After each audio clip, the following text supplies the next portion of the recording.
ሊቀ መላእክት ቅዱስ ሚካኤል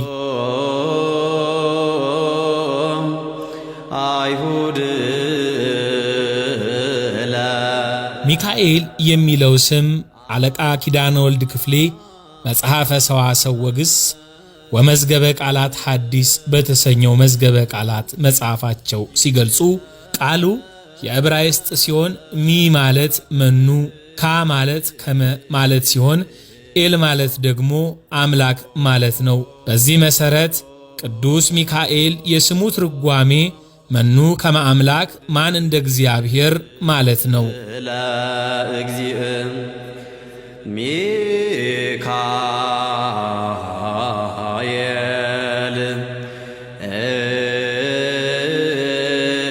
በስነ ፍጥረት ትምህርት እግዚአብሔር ሳጥናኤልን ቅሩበ እግዚአብሔር ለእግዚአብሔር የቀረበ አድርጎ እንደሾመው ቅዱሳት መጻሕፍት ይመሰክራሉ።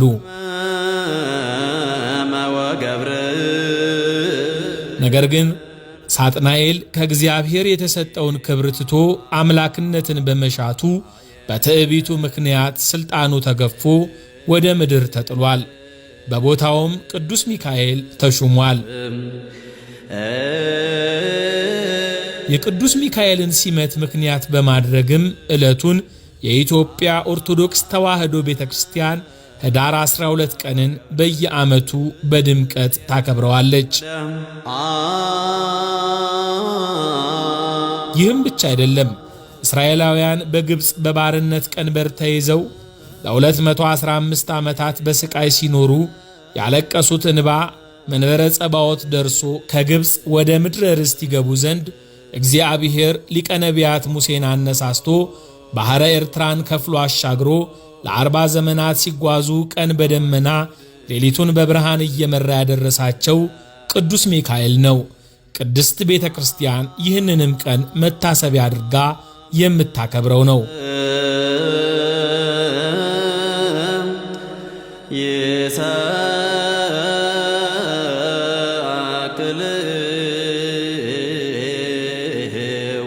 ቅዱስ ሚካኤል ለኢያሱ ወልደ ነዌ በሰው አምሳል ተገልጦ የተመዘዘ ሰይፍ በእጁ የያዘ ሰው በፊቱ ቆሞ አየ። ኢያሱም ወደ እርሱ ቀርቦ ከእኛ ወገን ወይስ ከጠላቶቻችን ወገን ነህ አለው። እርሱም እኔ እግዚአብሔር ሠራዊት አለቃ ነኝ፣ አሁንም ወደ አንተ መጥቻለሁ አለ። ኢያሱም ወደ ምድር በግንባሩ ተደፍቶ ሰገደ በማለት እግዚአብሔር የቅዱስ ሚካኤልን ክብር ገልጿል።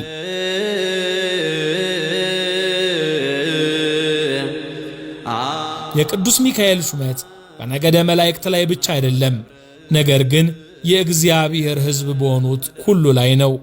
ሊቀ መላእክት ቅዱስ ሚካኤል ለእኛ ለሰዎች አማላጅ ሲሆን፣ ለቅዱሳን ጻድቃን ሰማዕታት ደግሞ አጋዣቸው ነው። በሕይወታቸውና በተጋድሏቸውም እስከ መጨረሻው ይረዳቸዋል።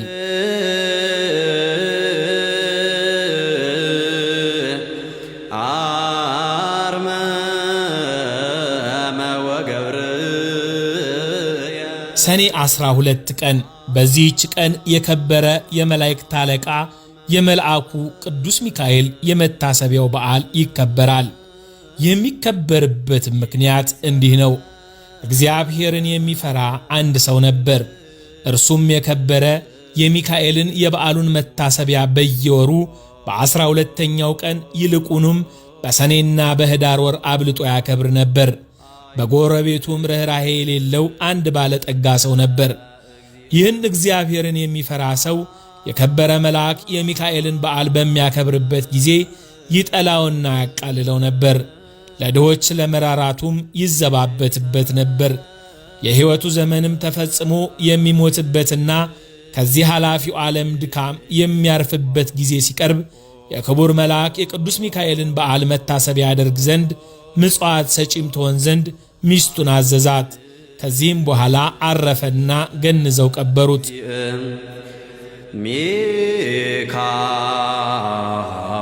ሚካኤል ሚስቱም ጸንሳ ነበረች። የመወለጃዋ ጊዜ ደርሶ ምጥ ያዛት። በታላቅ ጭንቀት ውስጥም ሳለች እንዲህ ብላ ጸለየች። የእግዚአብሔር መልአክ ሆይ እራራልኝ፣ በእርሱ ዘንድ ባለሟልነትን አለህና በእግዚአብሔር ዘንድ ስለ እኔ ለምንልኝ። ይህንንም ባለች ጊዜ በቤቷ ውስጥ ብርሃን በራ፣ ከችግርም ዳነች።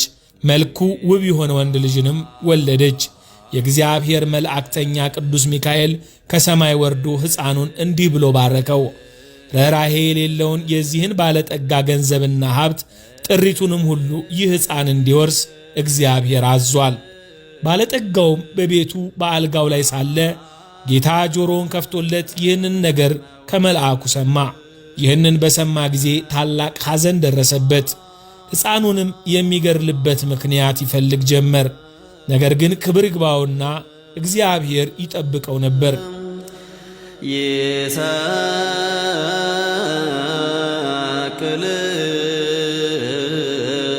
ከዚህ በኋላ ያ ባለጠጋ ምክንያት አዘጋጅቶ የሚያገለግለኝ ልጅ ይሆነኝ ዘንድ ልጅሽን ስጪኝ፣ እኔም እየመገብኩና እያለበስኩ አሳድገዋለሁ አለ።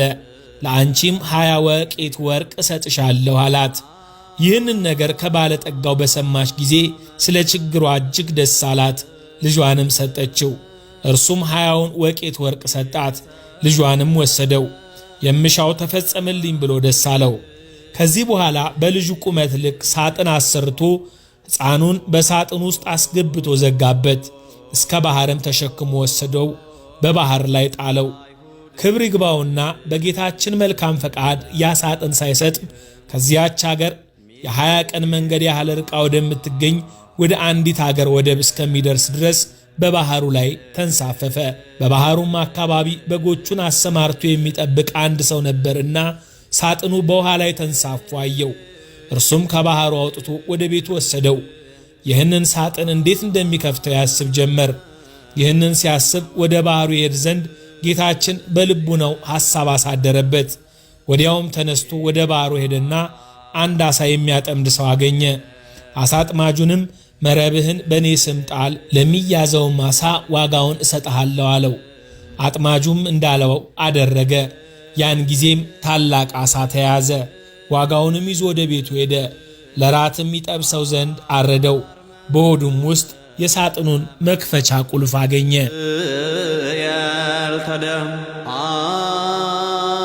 በልቡም ይህ መክፈቻ ይህንን ሳጥን ይከፍተው ይሆን አለ።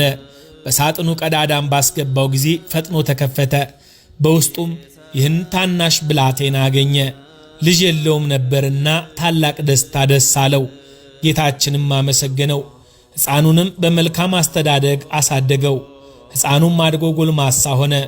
ከብዙ ዘመናት በኋላ ያ ባለጠጋ ተነስቶ ወደዚያ ሀገር ሄደ። በመሸም ጊዜ ወደ በግ ጠባቂው ደጅ ደረሰ። በግ ጠባቂውን እስከ ነገ የምናድርበት ማደሪያ በአንተ ዘንድ እናገኛለን ሲል ጠየቀው። በግ አርቢውም እንዳልክ ይሁን እደር ብሎ ፈቀደለት። ባለጠጋውም በዚያ አደረ።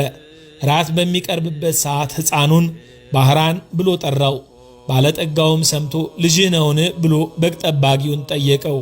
አዎን ታናሽ ሕፃን ሆኖ ሳለ ከባህር አግኝቸዋለሁና እግዚአብሔር የሰጠኝ ልጄ ነው ብሎ መለሰለት። ባለጠጋውም በምን ዘመን አገኘኸው አለው። እርሱም ከ20 ዓመት በፊት ብሎ መለሰለት። ያን ጊዜም እርሱ ወደ ባህር የጣለው መሆኑን አውቆ እጅግ አዘነ።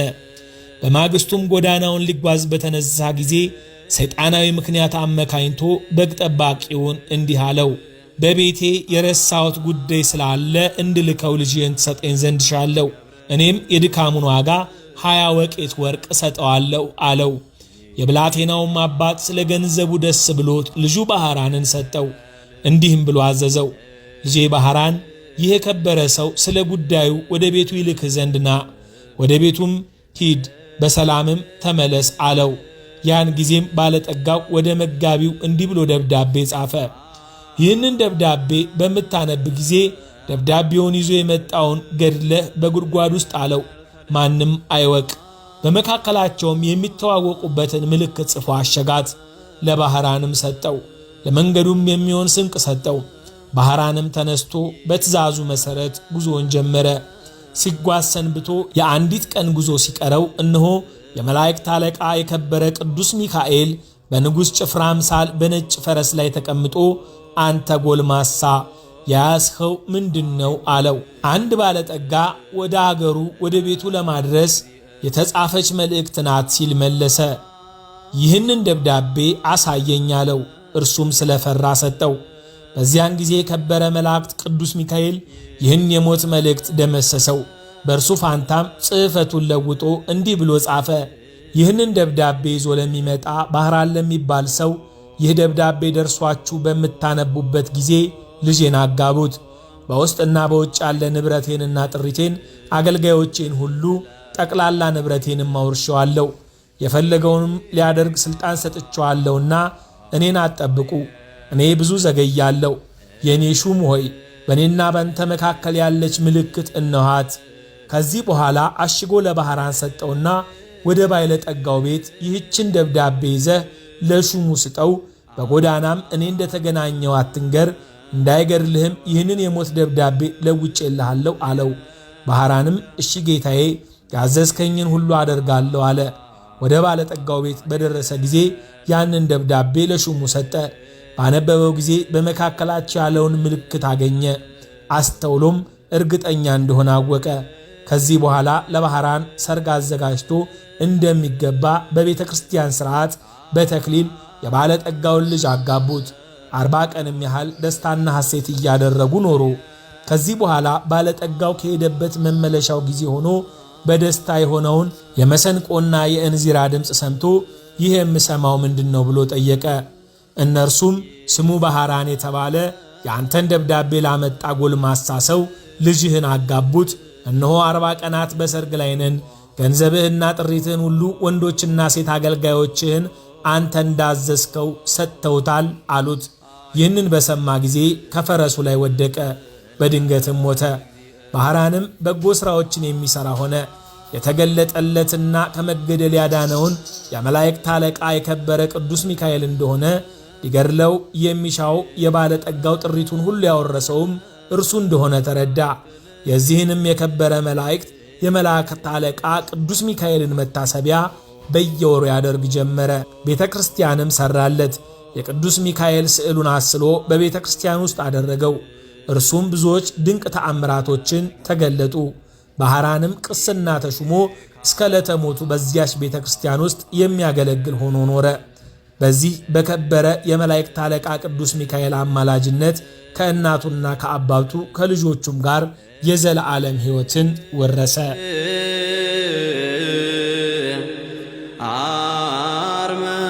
አርመመ ወገብርኤል ተደ ሚካኤል